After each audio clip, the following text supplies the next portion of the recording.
My name is Stephen Dacus. I'm a historian, but most importantly, I'm a horseman. I experienced horsemanship in a way that few do.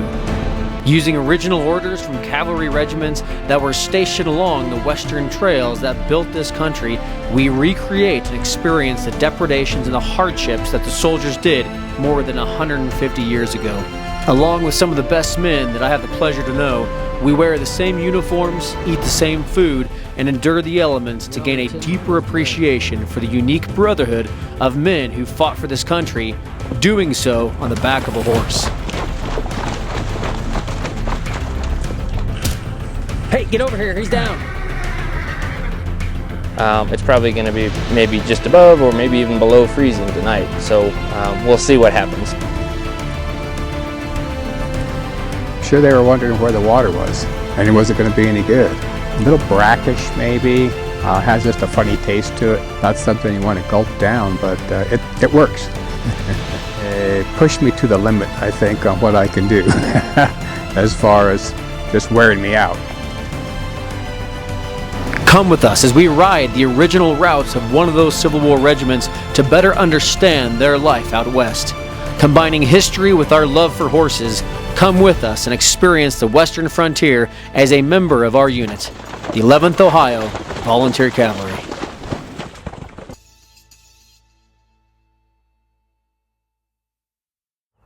This week on the 11th OVC, we continue to take you along with us on our most recent training expedition. So on this specific trip, what we did is we woke up, got saddled, got ready to go, got out a little after the sun rose, got going, and again, just started out. Our horses were kind of frisky. They wanted to go for sure, and so we trotted easily for the first 2 miles, and then we came to a creek crossing. The creek crossing actually was pretty easy, no issues there. Previously, we had a couple wagons with us, which kind of resulted in an Oregon Trail moment, but just with us and the cavalry, we went on through pretty quick with no issues.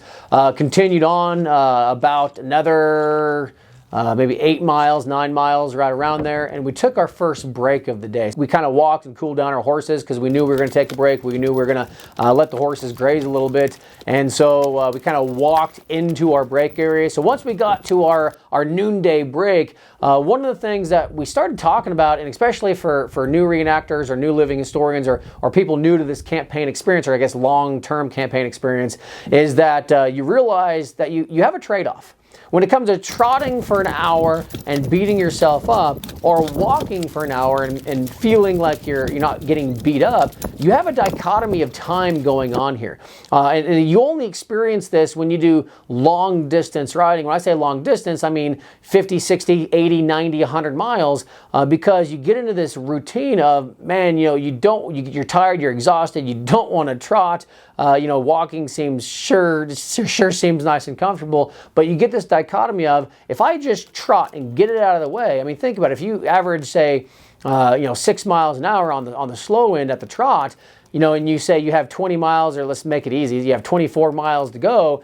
That's only a few hours of trotting, and then you have the entire day to rest, to relax, to recoup, to eat, to graze, to water up, to do a lot of different things. And every year when we do this, we have this discussion of, do we trot and just get it out of the way, or do we walk and make it longer? And I can tell you from my personal experience, I would rather, even though as exhausted as I am after, say 2 hours of straight trotting, or even 4 hours of straight trotting, man, it takes it out of you. But the reward on the end of the day is significantly better. For those of you who went on our 150-mile ride, we tried to trot, but our good portion of our column was not fit to trot, was not ready to trot. And every time we yelled, trot, march, we got a significant loud groan from the entire column, and I mean, that alone just kind of separated people out, separated the column out, and so ended up for the first couple days we just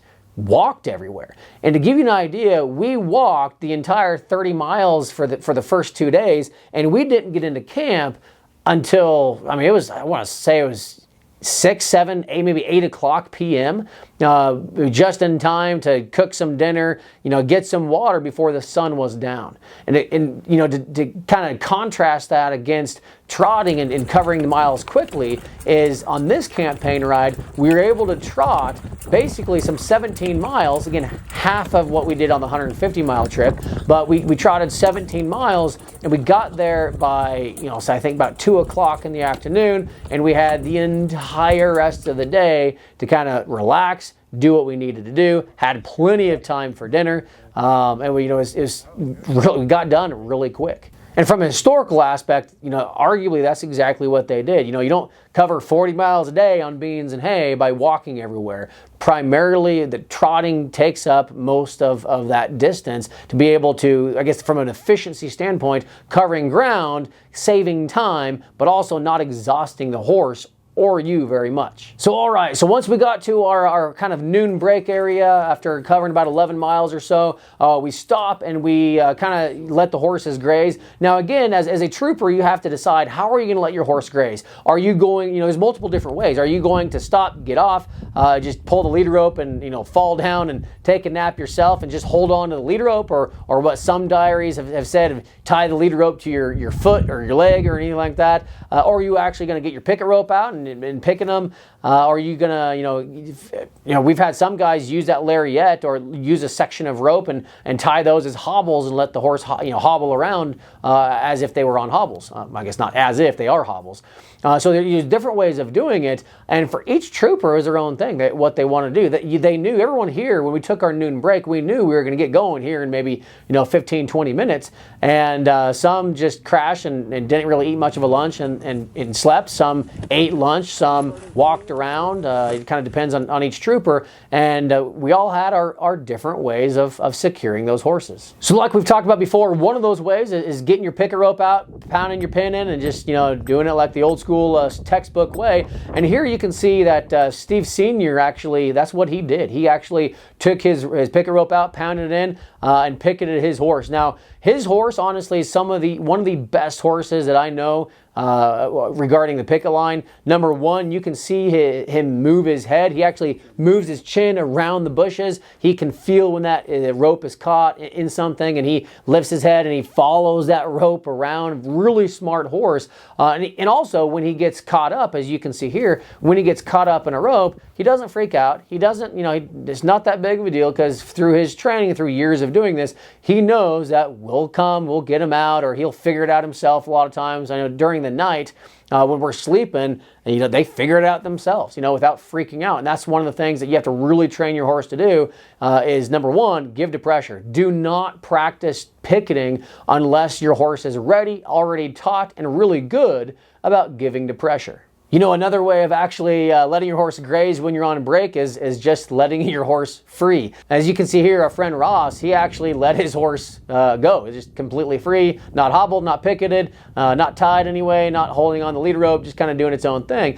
Which again, going back to the trooper, you can do that. If you know that your horse is maybe a little bit of herd boundness, if you know your horse ain't going anywhere because of just, that personality of the horse, you're connected with it, and that, well, as long as that horse and that horse is here, then my horse won't go away, then take that opportunity. That's one thing that's nice about knowing your horses and being able to really have that connection with your horse. And something that honestly is what makes Cavalry so unique is that you are able to actually bond with something in the same event or in the same hobby as reenacting that you don't get on the infantry side. You're able to bond with an animal and be able to do things that not everyone can do. That's for me, that's what's really cool. And for Ross, he let his horse go, and because he knows his horse, the horse didn't run off, it didn't go anywhere. It kind of followed other horses around and did its thing. So after our break, we picked up the picket lines, picked up the rope, picked up the pins, secured everything to our saddles, our pommels, wherever we got situated,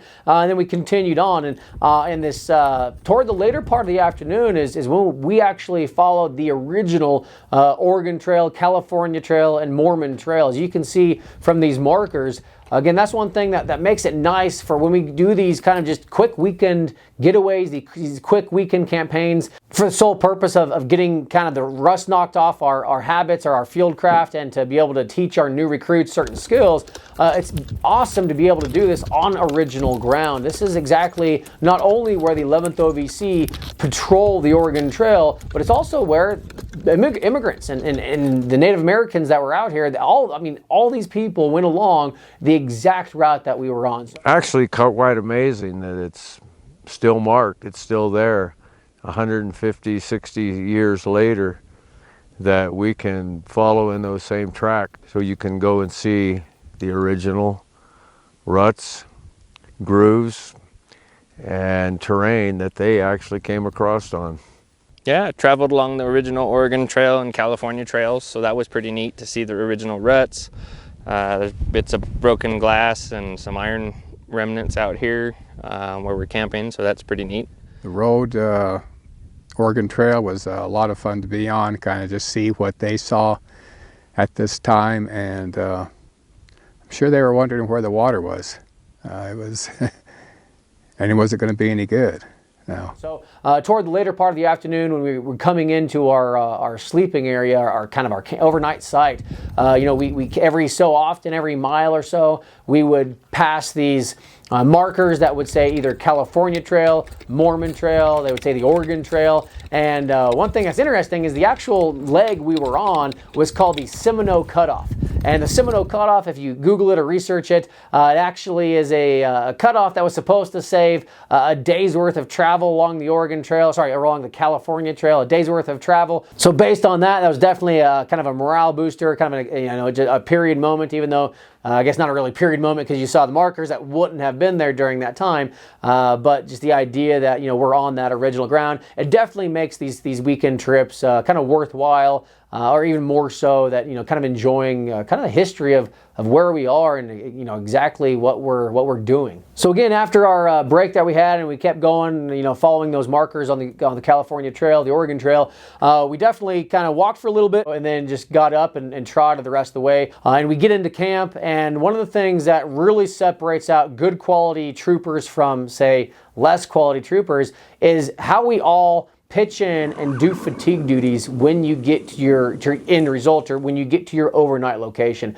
One of the things, and I've said this as new recruits, and I'll tag the new recruit episode that I have. If you haven't seen that, please check that out. But you do not want to be the guy that, because you're so tired and man, we trotted all the time and I'm so exhausted, you don't want to be the guy that just looses the cinch, grabs your whole saddle with everything on it and just falls backward onto the ground and take a nap. Meanwhile, everyone else around you, they're doing fatigue duties. They're doing what they need to do to secure the camp. They're doing what they need to do to secure the horses. They're doing what they need to do to work as a team, work as a squad, and make sure it's safe for everyone and establishing a camp. Definitely don't be that guy. There always seems to be kind of half of the people are along that lazy side, and the other half do what they need to do. And the idea is, when we call them on it, we say, when we call them on it, they say, "Oh, I'm too tired. I'm exhausted. I really need a break." So is everyone else. Everyone else is exhausted and tired, and no one else wants to do these fatigue duties, but they're necessary. So definitely make sure you pitch in when you get to that overnight location. So specifically for us, as we come into this overnight location for our first night on campaign, that we immediately secure our horses. Again, we want our horses to be able to graze as much as possible. Those of you who've been on these campaigns, it seems like day 2 to day 3 really makes the difference on these horses getting enough calories, getting enough energy to be able to sustain a week-long or multi-day long campaign. And for that, there's not enough grain. I mean, at the very most, if you carry a grain bag with you, not a nose bag, but a grain bag, generally from a textbook standpoint, it carries, say, two days worth of grain. Okay, great, that gets you 2 days out of a week. These guys, they would go from station to station to station, and from Fort Laramie to Platte Bridge, it takes you a whole week to do that, depending on how fast you're going. And so you definitely want to make sure that the first thing you do is, get that bit out of the horse's mouth if you're stopped, and get that horse to graze weighs on what he can, get the food, get the calories in that horse. And so we took the bits out, we unsaddled. And again, admittedly, one of the things I pick on is, Cogden says, take everything off of the saddle before you pull it off. Admittedly, if you take a look at what we did, half of us did it the right way, the textbook way, according to Cogden's. The other half of us, we took everything off. Bedroll, greatcoat, everything was on there. Some of them, even the haversack was still on. And we pulled it all off after loosening the cinch and then got it to the ground and then started undoing everything. So again, that's the real life. Again, the military regulations say one thing, and of course soldiers do another thing, whatever is most expedient while they're, for what they're doing. And so we got most of the horses were either on hobbles versus, and the other half were on a picket rope. And I guess one horse was loose because that horse can be loose. But, again, it goes back to however you want to secure a horse. Your horse is your responsibility as long as you're willing to take the repercussions of whatever that horse chooses to do. Make sure it can eat. After that, we all divided into fatigue duties. Some of us got water in our canteens, did the canteen run.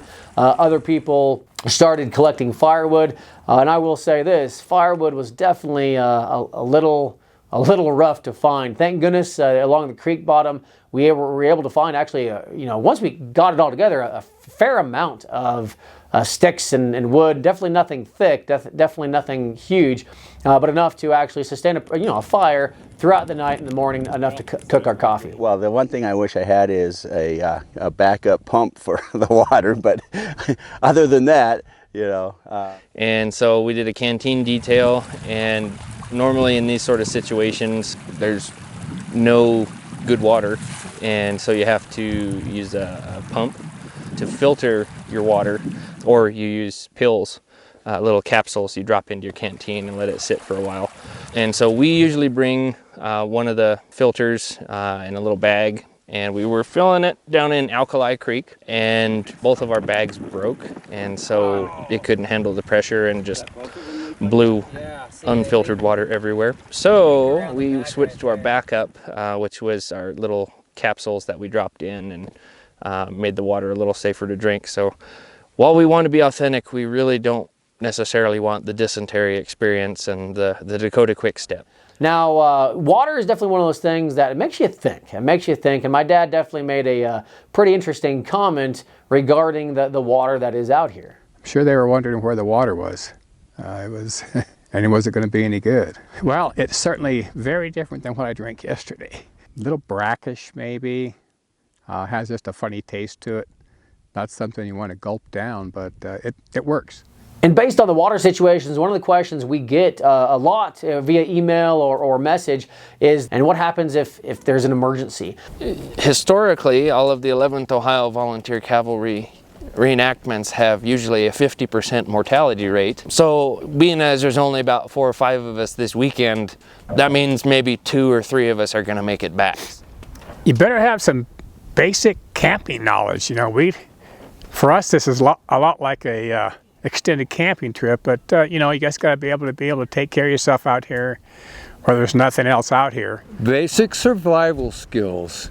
It's interesting, what we consider survival skills today are just skills people 150 years ago naturally did and knew. They knew how to pack food to travel without refrigeration, without a lot of storage.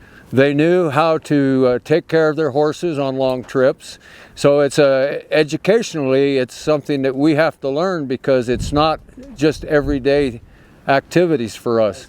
Out here, out west, and in Wyoming, a lot of us here, we grow up camping, and a lot of us at my age or older, obviously we grew up without cell phones anyways, and so my life was growing up and camping in the wilderness, going 20, 30 miles in the backcountry with no coverage, no way. If an emergency happens, you're stuck. Our first aid kit that we carried growing up camping was basically not even a first aid kit. Really, from an emergency standpoint, it's just, it's a risk you take. Like on this one even, there's no cell coverage anywhere. I mean, we're 20 miles from even maybe getting a signal to even text out, let alone call. And then that's not vehicle-wise, because if something happens, we have to ride out. So you're talking half a day just to get out in the case of an emergency. And that's for, it's not for everyone, but for us, that's just kind of part of the period moment. If something happens, it happens. I mean, that's even modern. You go out and camp, you go camping, there's no cell coverage. There's no, you're half a day just to get out. If someone has a heart attack or breaks a leg, that's kind of the deal that you sign up for when you do these kind of trips. And so from an emergency, like what, a lot of questions we had, like, what do we do for an emergency? That's what we do, is we basically, we don't do anything. So another thing that we really push for our troopers, or even everyone, and of course what you guys that are riding along with us on this video, we really push for you guys to really get to know your horses. This can be no better told in the example of one of our horses. His name is Cody, Horse Cody, that Brandon was riding. That any normal person outside of our group, or any normal person who didn't know the horse, would look at this horse as soon as we got done riding and say, "Oh my goodness, something's wrong. He's dying. Oh my goodness, like, oh, it's something. Let's check out this horse." What happened is we found Cody. We were gathering firewood, and I came up on Cody. He had, with his hobbles on, he had laid down and just took a nap. That's what he does. It's not because he was hobbled and his feet were tied up. It's not because he was picketed and the rope got around him. It wasn't because we rode him to death and he was just exhausted and he was dying, or his gut was turned. Again, because we know the horse, that's just what he does. I mean, out there every day in our pasture, he just likes to lay down and looks exactly like he does in this video. And again, you got to know your horse. Is that normal or is this abnormal? Like for me, the horse I ride, that would be abnormal. If my horse laid down for more than 5 minutes, then I would say, okay, probably something's up with it. But this horse, Cody, that's what he does. He likes to do it, and later on, as you can see here, jumps up, shakes the dust off, and starts eating. Again, from a historical perspective, we're just a detail of 4 or 5 guys. Again, which originally, the original order that came out was for 4 or 5 guys to go from this station over here to Sweetwater Station, which was exactly what we were doing. And honestly, there's not enough people to follow military protocol on doing watches, or doing picket duty, or doing even vidette duty, or when you're in column marching, to be able to go 1,000 yards away and look over the hillside here, look over the hillside there. I mean, there's only 4 of us. Basically, we'd be riding all by ourselves, looking at all the hillsides, and especially when you can see for 5 miles, that's not really practical. And so one of the things, kind of the discussions we had was, well, how do we secure this campsite? We got kind of a ridge over there, we got a ridge over there, we can see 3 miles over here, we can see a couple 1,000 yards over on the other side. And how do we secure this site? What would the original soldiers do? Now, based on the letters we have, there's nothing that really discusses this point, and so we have to really kind of do some speculation, or some experiential archaeology, if you will.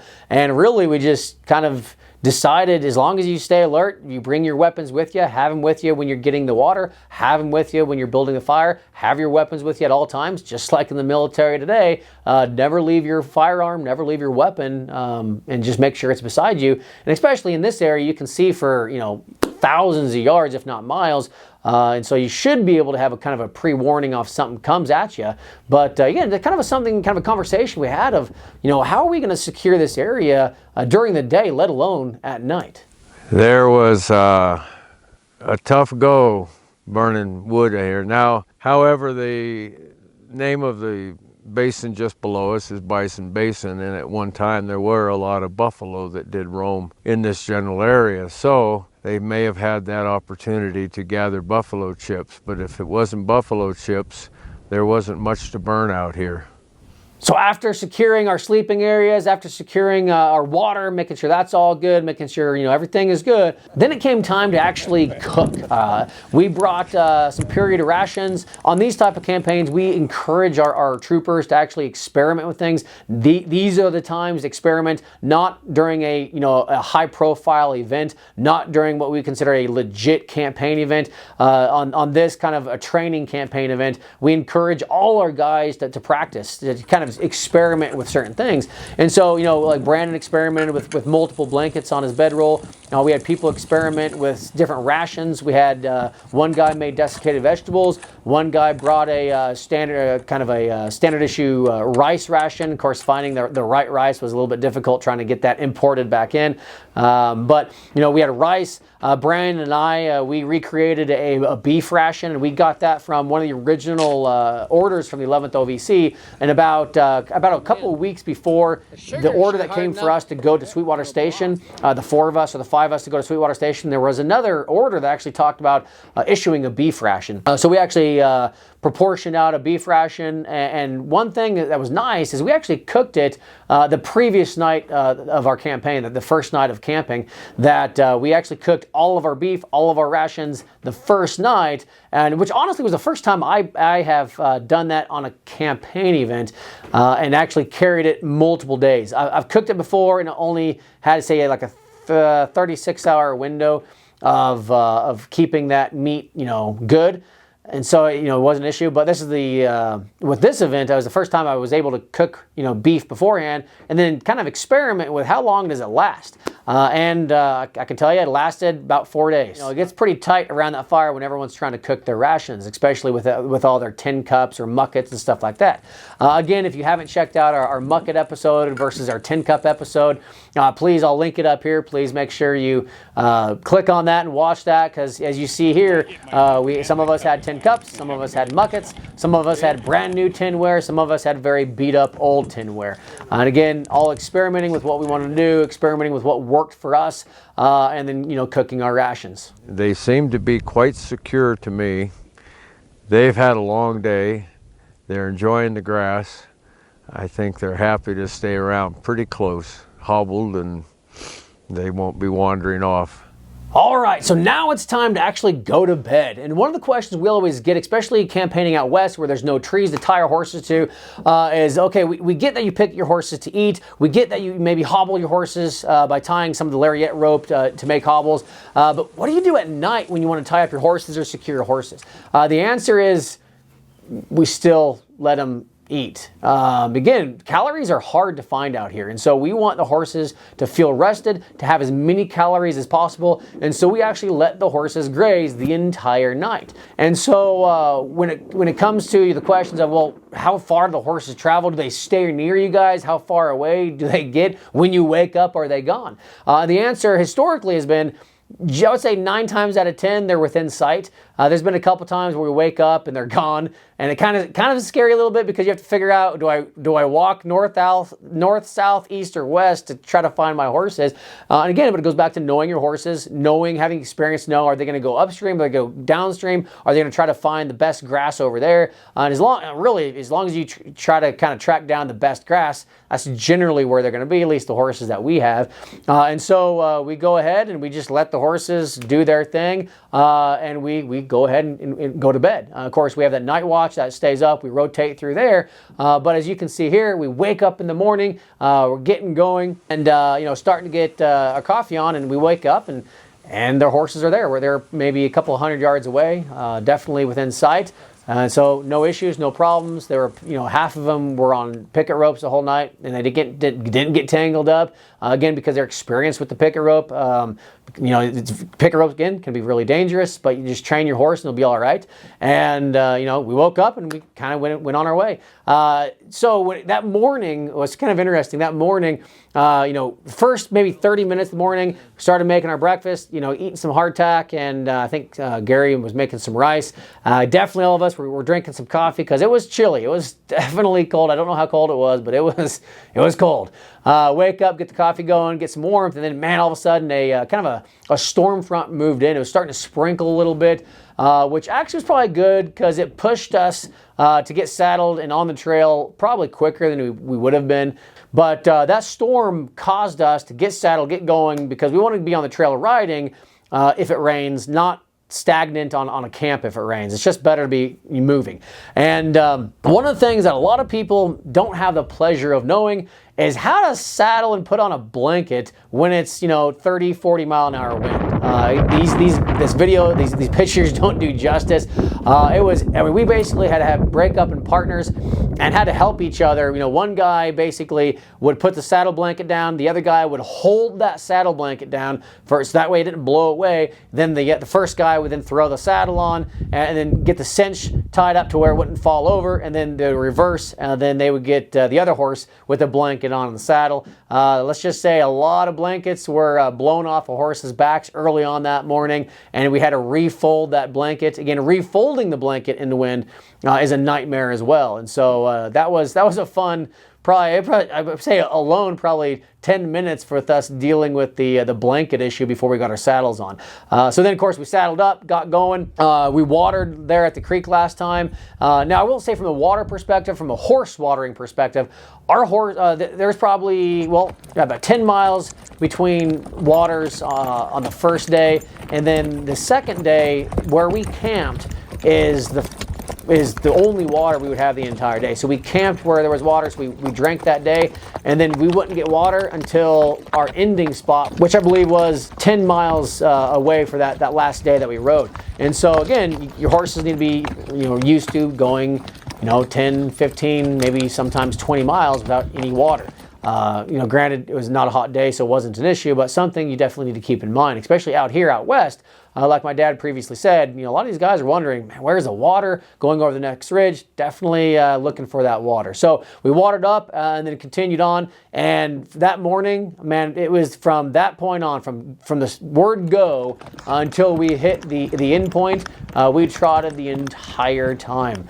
Definitely, all of us, we were exhausted. We were trotted out for sure. But again, it goes back to that dichotomy of, do you want to trot the whole time and get be exhausted, but then be able to have the rest of the afternoon to rest and relax and recoup and get calories inside the horses? Again, time is calories. If your horse has an hour to graze or 2 hours to graze or 3 hours to graze, that's more calories that horse can get in his body, versus if we walk, we deprive our mount, or deprive our horses of that ability to eat and get those calories in. So we trotted the entire first 5 miles, 6 miles I think, to get to a kind of a break, a little plateau peak area, walked our horses maybe 5 minutes or so, and then trotted on the rest of the way. And from that point on, we made it to our destination. And overall, after that, total of a 3-day window, we were able to ride pretty well, cover some good ground and experience some of the things that the original cast did, and for some of us to take that opportunity to experiment. And that's what's nice. Again, I can't reiterate this, but you got to do stuff like this to be able to experiment with things, because just like training a horse, you don't train the horse when you're performing. You train the horse when you're on a Saturday or on a day where you're just kind of dicking around and kind of doing your thing. That's when you train horses. That's when you try new things. You don't want to try new things and train them when you're supposed to perform. And so you don't necessarily want to take the time out during high quality or high profile events or even educational events for the public, because that's not the time. It's times like this where it's just our group, the 4 or 5 of us that get out there. That's the time to experiment. Experiment with where you put your holster. Experiment with where you put your haversack, whether your haversack is on you or your canteen is on the other side, and how high or low your canteen is. Take this time, and I urge all of you guys to experience again campaigning from an experiential standpoint. And you can't just use events to do this. You and your units, you got to get together and have a campaign event to where you guys try all your field craft out. And that's what I like about these events, and honestly why our new recruits enjoy them, is because it's honestly the only time, generally, especially because every event has its own thing, it's generally the only time all year that our recruits get to use every single piece of equipment they have. From their pick-a-pin, the lariat, every skill they have of saddling and unsaddling and saddling quickly or saddling in the dark, or using their weapons, whether it's firing on a rattlesnake or firing on an enemy. It's the only time they actually have the ability to actually use all of their equipment, from offensive weaponry to taking care of the horse, to their curry combs, to their brushes, to their hoof picks, to dealing with horseshoe issues and all that kind of stuff. And so based on that, that's why I strongly recommend you guys going out there, doing what you can, whether it's infantry, whether it's cavalry, whether it's artillery, whether it's civilian. Go out there, do what you can to get and to experience kind of what the original cast went through. And that's why I love what we do, is we can do this in a way that, honestly, not a whole lot of people can. So appreciate it, guys. Thanks for riding along with us. We hope you enjoyed this episode. And again, please like us on Facebook. Please subscribe to us and ring the notification bell down below on YouTube. And until we see you in the field again, ride hard.